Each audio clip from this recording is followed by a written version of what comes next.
At Norm's Diner in Los Angeles, the patrons sit quietly, happily glued to their phones while drinking coffee. Exactly at 10:10 p.m., a man walks into the diner wearing a clear trench coat with wires strapped across his body. He gets everyone's attention and announces that this is not a robbery. Instead, he claims he's from the future and warns them that everything is about to go terribly wrong. The diners mostly ignore him. Frustrated, he grabs several of their phones and tosses them aside, warning that things won't end well if they continue like this. He then lectures them, claiming social media has robbed people of their dignity and ruined their ability to think critically. When some of the patrons try to leave, he stops them, warning that he has a bomb and that a single click will destroy the entire diner. He then explains that their generation has ruined the future. He clarifies that he doesn't mean the 40 people in this diner specifically, but rather the people of their time. He says it all started with something small, the morning phone routine. Every day, right after waking up, people checked their emails, Twitter, and social media. Over time, that habit grew longer and longer until people stopped even getting out of bed. Society slowly collapsed as people became so addicted to their devices that they ended up living on feeding tubes without even realizing that the world had already ended. Then he asks if anyone can recite a single phone number from memory. Everyone stays silent. After a moment, he announces that he is here to fix the future. He tells them he is looking for recruits, warning that an artificial intelligence will soon rise and shut down human civilization. But he insists that humanity can still be saved, and that this diner is where the revolution begins. He explains that somewhere inside this diner, there is a specific combination of people who will join him and help save humanity. Then he reveals something shocking. He says this is the 117th time he has come to this diner and delivered this exact speech. The man explains that he has lived through this same night over and over again, each time with a different group of recruits from the people in the diner, but every attempt has failed. Because of this, he claims he knows them better than they know themselves. He casually greets a couple sitting together on their first date, cheerfully pointing out that the woman has actually been planning her exit for the last 20 minutes. One patron raises his hand, volunteering to join the revolution, but the man simply shakes his head and tells him that he has raised his hand 29 times before and that he is useless because of his bad knee. He then points at another patron and says that in a previous attempt, he lasted only 6 minutes before getting himself killed. Finally, the man walks over and sits across from a woman. He tells her that she is his greatest soldier. He also admits that throughout all these loops, they always had a strong chemistry but never acted on it. But he adds that every single time she eventually betrays him, breaking his heart. Then, without even turning around, he tells the waitress not to call the police. Determined, he announces that he will eventually find the right combination of people and save humanity. He asks the room who is ready to join his revolution. No one raises their hand. Surprised, he tells them this is the first time no one has volunteered. A minute later, the police arrive, and he sarcastically thanks the waitress for calling them. Instead of panicking, he casually starts eating some food. When one of the diners stares at him in confusion, the man explains that he needs all the energy he can get so it will last him through the temporal rift. From the back of the diner, a woman named Susan volunteers to join him. The man nods approvingly and asks if anyone else is willing to join. When no one responds, he decides to choose the recruits himself. A couple named Mark and Janet, an Uber driver named Scott, a Boy Scout leader named Bob, and an office worker named Marie. Muttering to himself, he notes that there are 47 people inside the diner, which means there are millions of possible combinations of recruits. While he is still searching for the final person, a young woman dressed in a princess costume, Ingrid, volunteers. But the man immediately rejects her, bluntly saying she gives him the creeps. Suddenly, a sauce bottle rolls onto the floor and spins, eventually stopping as it points toward Ingrid.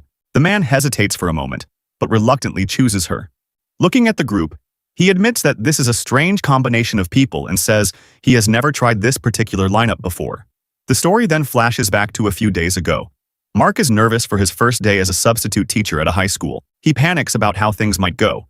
But Janet, who has been working at the school for a while, tells him to relax. Later, Mark introduces himself to the 11th grade class, explaining that he will be their substitute teacher until Mr. Kempshaw returns from his sabbatical. The students barely react. Mark then tries to begin the lesson, telling them they will be reading a 19th century novel called Anna Karenina. One of the girls immediately asks if it's young adult or adult. Confused, Mark replies that those categories don't really apply to a book like this. Another girl chimes in and says she is listening to the audiobook version, but it's terrible.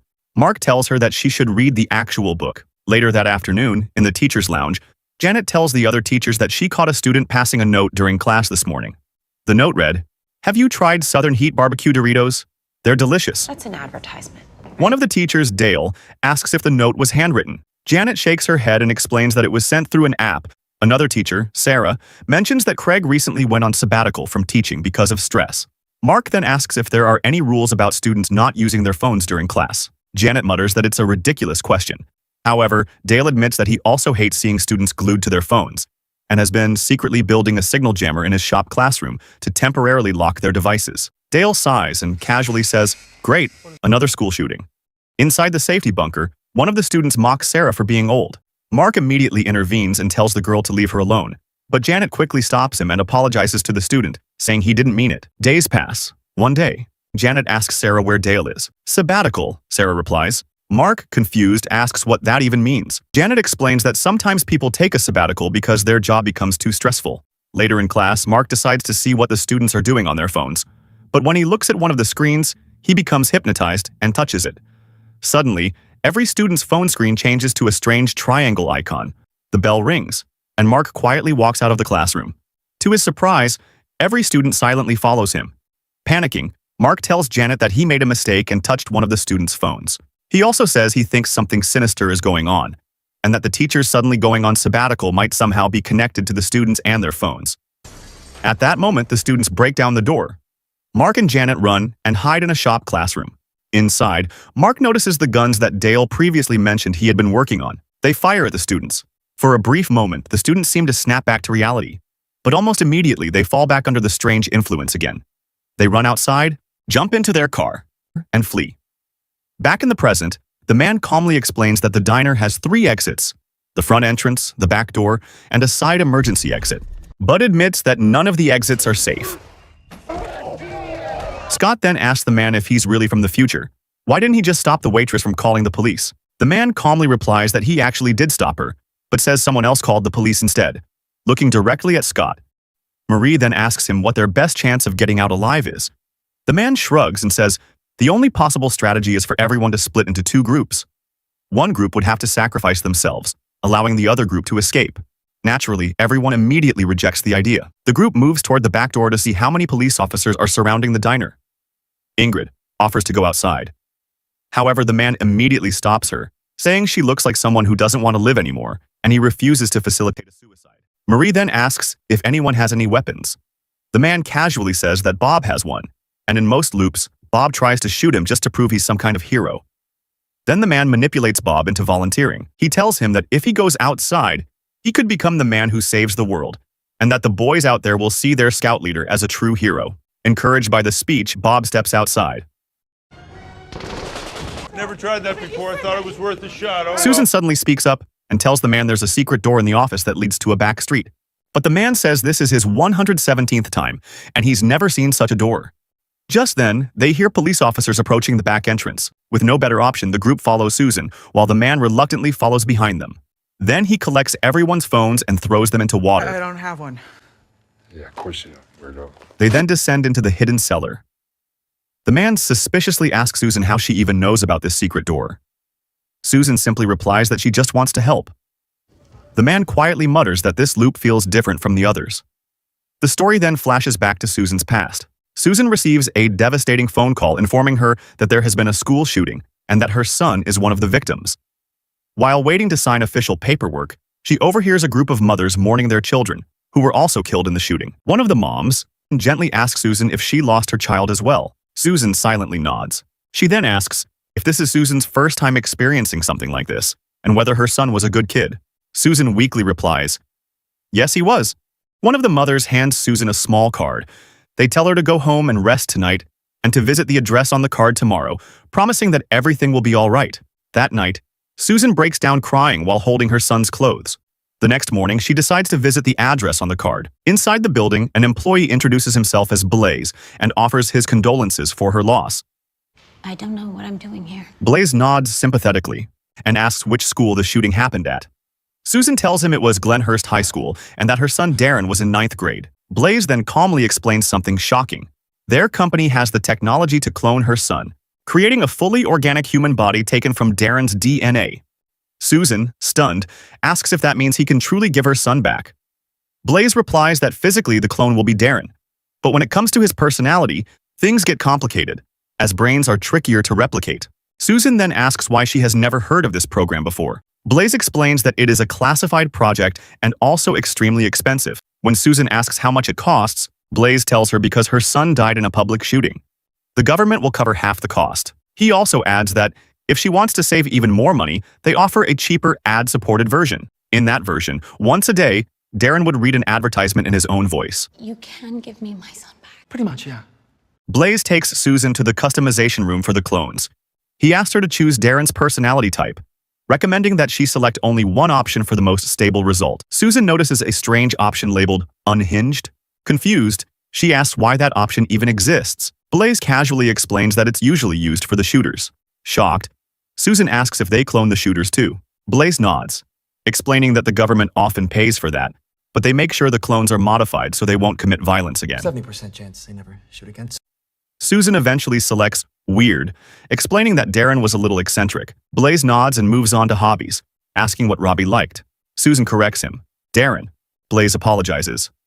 Looking at the list, Susan admits that none of the hobbies on the screen really fit Darren, but Blaze selects sports anyway. Next, he asks about flaws. Susan thinks for a moment and says he's not a big hugger, then adds, he was clumsy. Blaze asks if she really wants the clone to remain clumsy, pointing out that being clumsy is partly what got Darren killed. Susan insists she liked him just the way he was, even with his clumsiness. About an hour later, Susan waits outside. Soon, Darren's clone walks toward her. On the drive home, Susan gently asks Darren how he feels. Darren replies that he feels good. A moment later, Darren says he's thirsty, and Susan tells him she can stop somewhere to get him a drink. I want appleberry peach tea. It's only got 70 calories and it's delicious. Made from real fruit flavoring. Comes in other flavors like mango tea honey and classic plain appleberry. Then, Darren notices a man in uniform on the street and politely says, "Thank you for your service." Later, when they arrive home, Susan tries to talk with him, but Darren suddenly gets up and announces that he's going to go play some sports. The next day, Susan attends a support group for parents who lost their children in school shootings. I just don't think he feels like my son anymore. Another couple shares a similar experience. They say their son used to be rebellious, but after being cloned, he became obedient, and they like it. Thank you for your The father shrugs and says it is the cap. Then Susan speaks with another couple. They tell her that this is their 4th time. Susan, confused, asks if they lost 4 children. They shake their heads and explain that it was the same child each time. 2 years ago, their daughter Claire died in a school shooting. They cloned her, but the clone was killed in another school shooting. After cloning her again, it happened once more. Susan apologizes, but the couple laughs it off. They say they started having fun with the process because they don't know how long the current clone will last. Each time they clone their daughter, they choose a different personality and even a different body shape. Later, a father approaches Susan. He says he overheard her earlier when she mentioned that Darren doesn't feel like her son anymore. He admits he felt the exact same way about his son Brandon at first. He shows her a small hard drive device with an earpiece.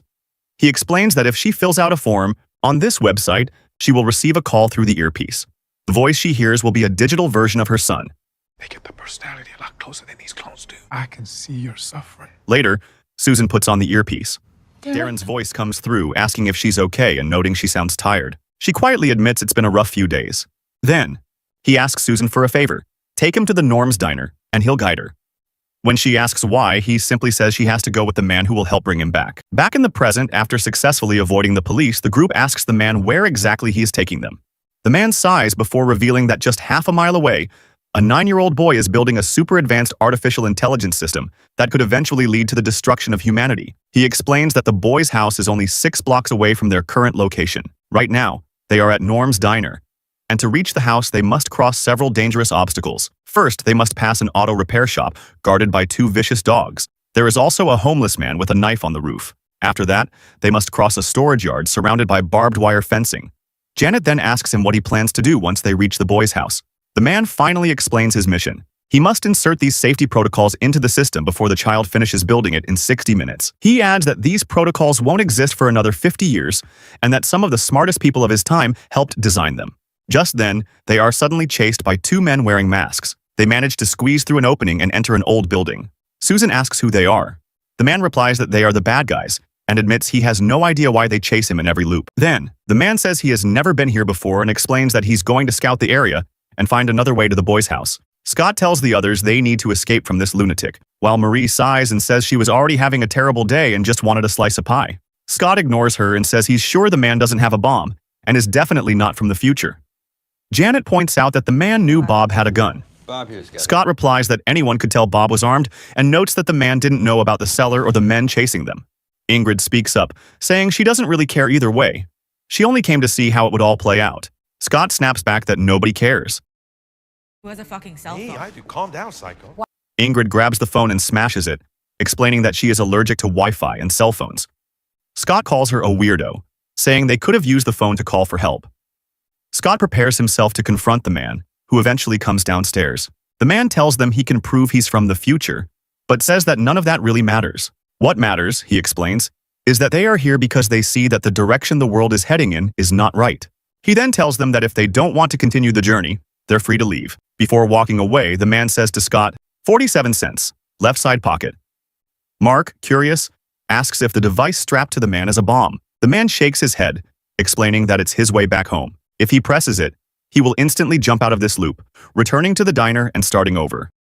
I am not expendable, not until I finish the mission. Mark asks why the man doesn't just go back in time and kill the kid who invented the machine. The man shakes his head and points out that the inventor is just a child. Besides, he says, the AI train has already left the station. Now all they can do is try to install some last-minute brakes. Just then, the homeless man wakes up. The man gently calls him Jerry, but he keeps muttering that Krampus took his daughter. Suddenly, the man notices the masked men nearby. The man distracts Jerry, and they all bolt across the roof. One of the masked men begins shooting at them. Another man chases them in a car.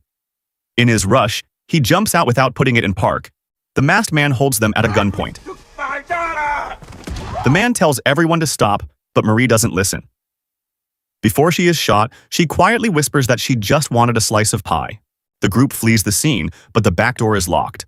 The man quickly instructs them to jump into the dumpster, and they do. Just as the masked man prepares to shoot at them, the slowly rolling car crashes into him, pinning him against the wall. Soon the wall collapses. The man tells Ingrid to run, but she just stands there frozen. He yells at her, saying she almost cost them the mission. Janet then asks him why he didn't save Marie. He simply looks at her and asks why she didn't save her. The man then says he's surprised, as he has never managed to outrun those two men in any loop. He then adds that this group might actually have a chance, though he warns that not everyone will make it to the end. Scott confidently says that he will. Ingrid asks the man why he even cares if she dies. I got a soft spot for weirdos. The story then shifts to Ingrid's childhood. A doctor tells Ingrid's parents that, according to their understanding of science, it should be impossible for Ingrid to be allergic to technology. He explains that such a condition is physiologically impossible and would be the first of its kind in human history. Years later, in adulthood, Ingrid works as a princess entertainer at children's birthday parties. During one of the parties, a host asks Ingrid whether she is meant to be Elsa or Jasmine. Ingrid laughs and replies that she's just a generic princess. Ingrid's nose starts bleeding, but she brushes it off as an allergy. Later, Ingrid sings the birthday song for the child. That's when she notices a pizza delivery guy named Tim, who used a physical map to find the house. I don't believe in phones. From that moment on, the two of them begin a relationship. One day, Ingrid and Tim watch the sunrise together, and later, they make love. Casually, Tim asks Ingrid if she has ever thought about having a baby. She asks if he wants one, and Tim nods, saying, maybe someday. Ingrid smiles and begins getting ready for work when the doorbell rings. She asks Tim if he ordered anything, but he says no. When he opens the door, he finds a package, and inside is a VR device. Ingrid asks if he plans to return it. Tim promises he will if it bothers her, and says he'll only use it while she's at work. Ingrid nods and leaves for her shift. At the party, Ingrid begins to feel dizzy from being around so many phones. Later, she returns home and finds Tim sitting in the exact same position she left him this morning. That night, Ingrid hears noises in the kitchen and finds Tim devouring food. He laughs and says he's starving. She asks if he's all right. Tim says he feels amazing. Ingrid tells him she doesn't like seeing him lose himself in the device. But he talks about how humans go through suffering and pain in order to become better people and their best selves, and asks why they can't be their best selves already. He asks Ingrid what if someone created a reality that is better than the one they're living in now. Ingrid asks him to come to bed, but Tim says he'll join her later.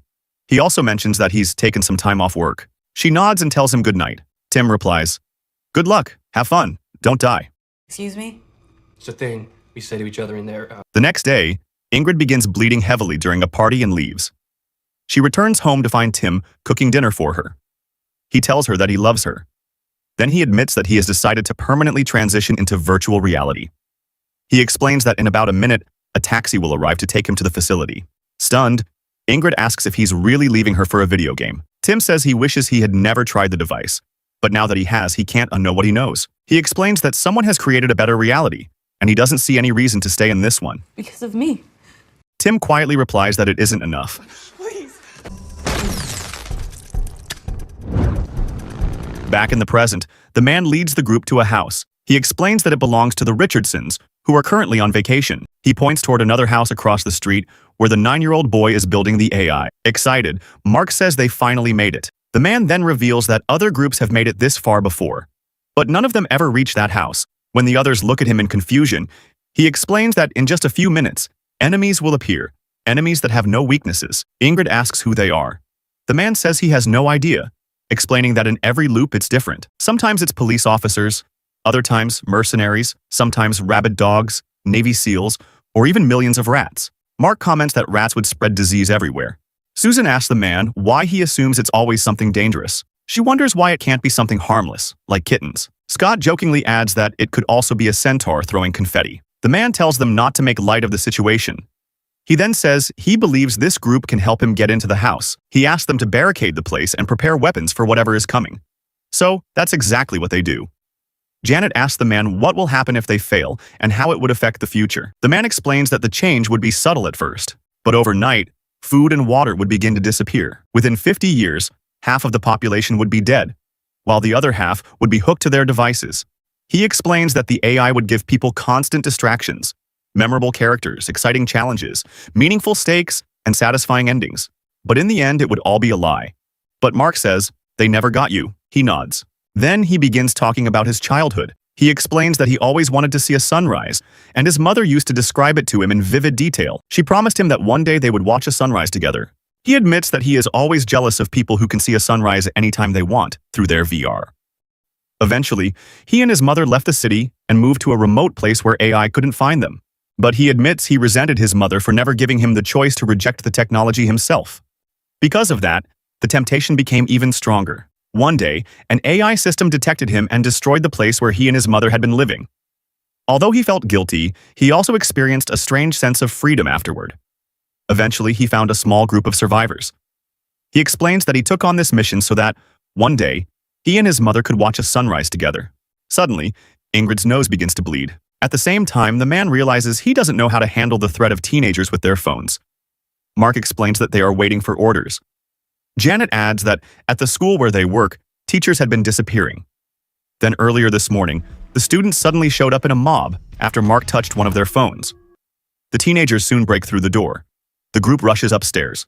The mob breaks through the upstairs room door, so Janet and Mark pull out a gun and start shooting. Everyone runs to the roof, and the teenagers begin climbing up from below.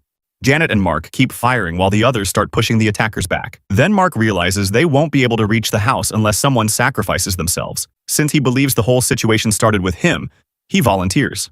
Janet also tags along with him. The two of them jump down, distracting the teenagers and drawing them away from the roof, giving the rest of the group time to escape.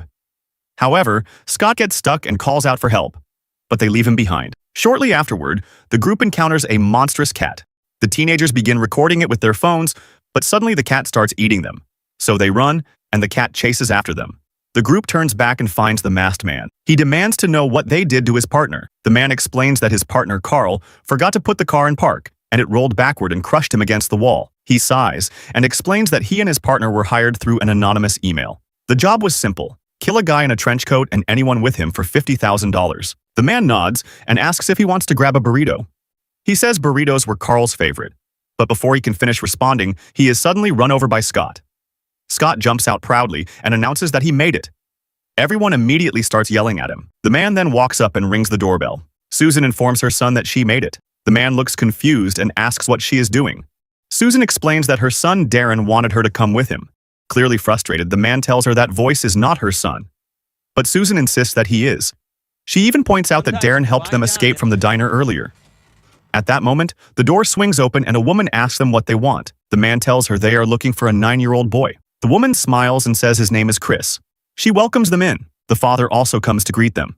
The man, frustrated, asks why they are being so cheerful and wonders how anyone could let them in when they clearly look suspicious. He also adds that they look like hired actors and that these walls are probably just a facade. Suddenly, the father attacks Scott, and the man shoots him.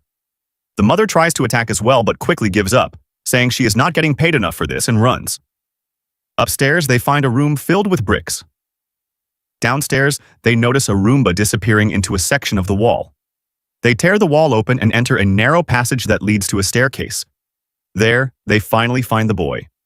Ingrid is bleeding heavily, so they leave her behind and approach the boy, who is sitting on top of a massive pile of wires. The man calls out to him, but the boy ignores him and continues typing. He moves closer to get the boy's attention, but the boy suddenly screams. Just then, several small robots crawl out from the pile of wires. The boy refuses to open his eyes, and Susan comments that he has probably never seen anything other than a screen his entire life, so they decide to put him back in his original position, and sure enough, the moment they do, he resumes typing. Susan then notices a tattoo on the boy and says someone must have forced him to build the AI. But the man shakes his head and says the AI is actually building itself, using the boy as a vessel. They both begin searching for the port where they can insert the drive. At that moment, Darren speaks to Susan, instructing her to tell the man to plug him into the machine, as he is the only one who can integrate the safety protocols into the system. That's not your son, lady. It is my son! The man connects the drive to the hard drive. He says to plug him in anywhere. Just then, the boy taps a control that releases a powerful magnetic pulse, pinning them against the wall. The wires suddenly come alive and begin wrapping around them, preventing the man from inserting the drive. He tries cutting the wires, but it proves useless. Meanwhile, the small robots start approaching them. One of them spots the knife and tries to grab it, but drops it. They mock it, calling it a loser and a dipshit. But eventually, it manages to grab the knife and plunges it straight into the man's chest. Just as he tries to press the button to restart everything, the machine begins going haywire. At that moment, Ingrid arrives and grabs the drive. As she attempts to plug it in, she is suddenly pulled into a virtual reality while time in the real world slowly freezes. The AI tells her it has been waiting for her. It asks Ingrid if she knows why the man never chose her before the 117th time. It explains that it is his life too, and he doesn't want to take the risk. The AI tells her that her son is slowly bleeding and suffering, and that he will return again because he feels responsible for her death. It also says his life became miserable because of Ingrid, as her son doesn't even have the disease she has, yet he still suffers its consequences. It explains that inserting the drive will only delay the inevitable. Instead, it offers Ingrid a deal. If she doesn't insert the drive, it will make sure her child grows up in a better world, and this time, she shouldn't restrict him from technology. But Ingrid says the better world it promises is a lie. The AI argues that reality itself is cruel. Her child could still get cancer, disasters could destroy lives, and suffering is unavoidable. According to it, the future it's offering is better than the harsh reality waiting for them. It's still a lie, she repeats. The AI insists that what it's offering is a gift. Ignoring it, Ingrid inserts the drive into the system. Ingrid immediately goes to check on her son. Outside, Janet and Mark greet the rest of the group. Susan spots her son and hugs him, noticing that he no longer has the tattoo. Ingrid tells Mark to call an ambulance quickly. He then asks what the AI told her. Ingrid says he already knows what it told her and asks if she should keep the baby. He simply laughs. She tells him that maybe this time she'll do right by him. He assures her that she already did. She then tells him she's proud of him. "Thanks, Mom," he replies. They notice some teenagers looking for a Wi-Fi signal, which seems to be down. He comments that the sunrise looks beautiful. Then he presses the button and disappears. Shaken by what just happened, Ingrid suddenly finds herself face to face with Tim, who says he would like to get back together. Make no mistake, my AI's gonna try to give you everything you ever wanted. Constant distraction, memorable characters, challenges and obstacles to overcome, exciting stakes that matter, and a satisfying ending. But in the end, it will all be a lie. Good luck. Have fun. Don't die. That's when Ingrid realizes it's all a lie. She starts screaming that they didn't win the loop. The AI did. Mark comments that it's snowing, but suddenly a cat bites him. In the 118th loop, the man goes straight to Ingrid and tells her the drive is useless. He says they need to spread her allergy to every person in the world. Ingrid, clearly not knowing who he is, tells him to fuck off. He replies that she has nothing left to lose. Then he turns to the people in the diner and announces that this is not a robbery.